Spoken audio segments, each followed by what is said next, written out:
আসসালামু আলাইকুম দর্শকবিন্দু, আশা করি সবাই অনেক অনেক ভালো আছেন।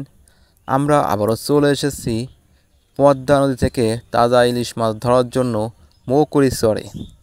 আজকে আমরা সকাল সকাল চলে এসেছি এই মৌকুড়ির চরে এবং এসে দেখি অনেক লোকই এই চাক জাল ঘোরাচ্ছে এবং এরই মধ্যে আমরাও আমাদের চাক জালটা নদীতে নামিয়ে দিয়েছি এবং আলহামদুলিল্লাহ আমরা 2টা তাজা ইলিশ মাছ ইতিমধ্যে ধরে ফেলেছি।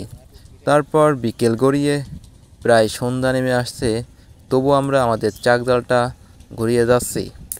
তবে একটা কথা হচ্ছে, আমরা আজকে সারা রাত ধরেই এই চাক জাল ধুয়ে তাজা ইলিশ মাছ ধরবো। আসলে আমরা হচ্ছে এই মৌকুড়ি চরের একেবারে প্যারেলের কাছে আমরা এই চাক জালটা ঘুরিয়ে থাকি।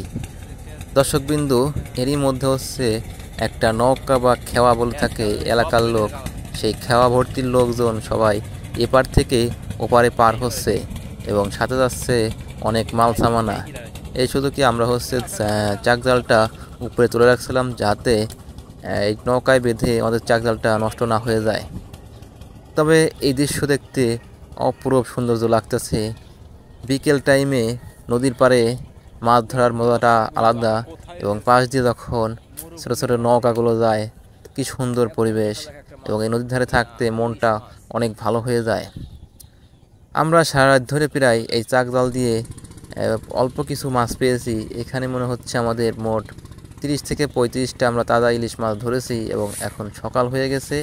আমরা কিছুক্ষণের মধ্যেই বাড়ির উদ্দেশ্যে রওনা দেবো। এখানে দেখি যে এখনও অনেক মানুষই মাছ ধরতে। সবাই ভালো থাকবেন।